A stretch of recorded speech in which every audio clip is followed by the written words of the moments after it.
ស្មានលោកបងចែករំលែកថ្មីមួយទៀតសម្រាប់ឲ្យបានយល់បន្ថែម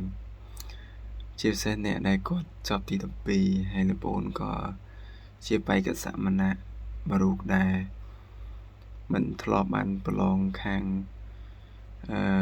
អាណាចក្រទេតែជាបទពិសោធន៍នឹងធ្លាប់ប្រឡងខាងពុទ្ធចក្រអញ្ចឹងពុទ្ធចក្រហ្នឹងគឺមាន14មុខហើយយើងប្រឡង3ថ្ងៃហើយ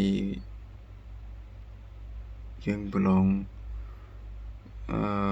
ជឿបាខ្លាំងមានម៉ោងខ្លះយើងលោតដល់4មុខវិជ្ជាក្នុងមួយថ្ងៃពេលប្រឡងដូចជាប្រវត្តិឬក៏មុខវិជ្ជាណាដែលត្រូវសរសេរធំ3សំណួរ5សំណួរហ្នឹងគឺគេបញ្ចូលទៅជា4មុខវិជ្ជាក្នុងមួយថ្ងៃក៏មានដែរអញ្ចឹងជាផ្នែកមួយទៀតជាបបសល់បងនៅពេលយើងចប់នឹងយើងមានក្តីសម័យធំមែនតើអានេះជាការពិតមួយមនុស្សយើងក្តីសម័យលោកបងធំហើយពេលហ្នឹងយើងបានរៀបចំខ្លួនឯងហៅថាការសន្សំថវិកាដើម្បីបានអថវិកាហ្នឹងទៅហ៊ាននៅក្នុងជំនាញដែលខ្លួនឯងស្រឡាញ់ហើយពេលហ្នឹងថានៅចាំខ្លួនឯងមានបងម្នាក់តែថាអត់បង្ហាញឈ្មោះគាត់ទេគាត់បានឲ្យលោកប្អូនធ្វើសៀវភៅមួយក្បាលហើយតម្លៃសៀវភៅហ្នឹងគឺថ្លៃខ្លាំងមែនទេថ្លៃខ្លាំងអញ្ចឹងលោកប្អូនគាត់ថាអ្វីដែលបានមកហ្នឹងគឺលោកប្អូននឹងយកវាទៅ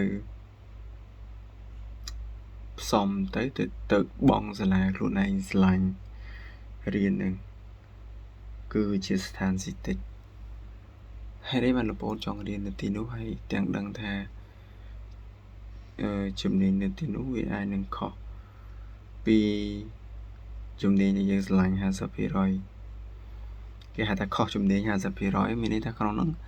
ត្រូវ50ខុស50ប៉ុន្តែដល់ពេលរៀនយូរវាត្រូវច្រើនចូល60ទៅ70ដោយសារស្រឡាញ់សាលានៅទីនោះគឺ software ស្រឡាញ់ software គេព្រៀនទៅលើ software កម្មវិធីណាអញ្ចឹងមានកូនចិត្តចង់រៀនដោយសារហេតុអីបានស្រឡាញ់ software នៅទីនោះដោយសារយើងទៅស្ម័គ្រចិត្តបរៀនឬក៏ស្ម័គ្រចិត្តធ្វើការនៅតាមបណ្ដាសាលា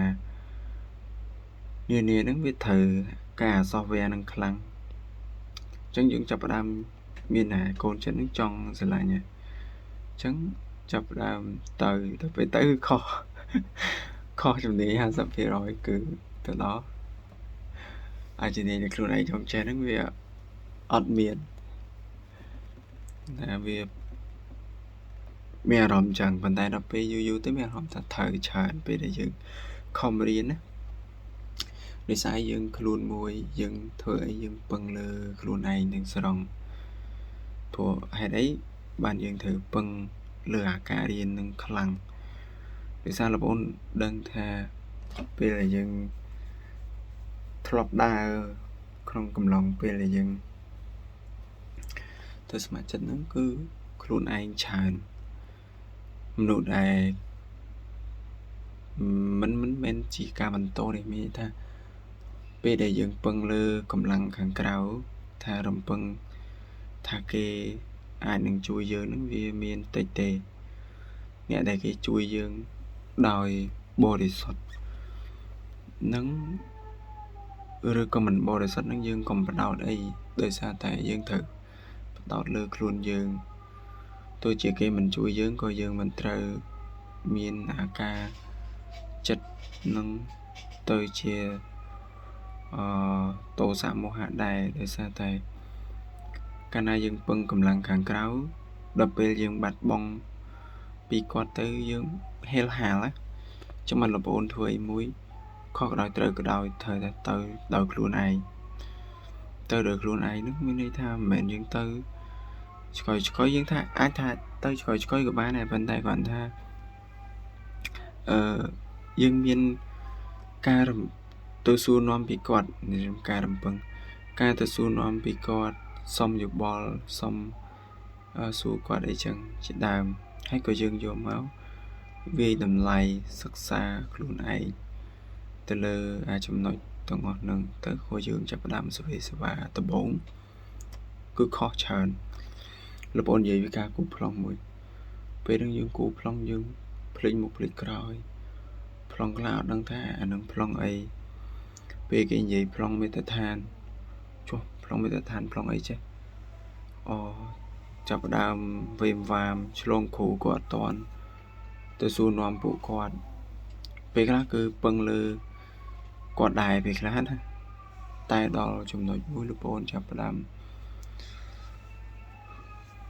ដកបទពិសោធន៍គឺផឹងខ្លួនឯងខុសក្រោយធ្វើទៅពេលធ្វើទៅធ្លាក់ធ្លាក់ទៅខុសចាប់ផ្ដើមស្វាស្វែងរកបន្ថែមទៀតណារកកន្លែងចំណុចដែលយើងត្រូវហ្វឹកហាត់បន្តទៀតរហូតដល់យើងអាចធ្វើទៅបានប៉ុន្តែវាមិនប្រកាសថាចេះទេប៉ុន្តែអរគុណខ្លួនឯងដែរដែលខំប្រឹងលើអានឹងរហូតដល់អាចស្វែងយល់បានទោះបីជាធ្វើទៅខុសត្រូវអីក៏ដោយក៏អាចទៅបានដែរអញ្ចឹង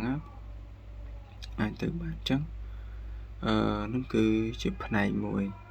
ដែលលោកប្អូនត្រូវធ្វើនឹងមានប៉ុណ្្នឹងឯងសម្រាប់ជាបទពិសោធន៍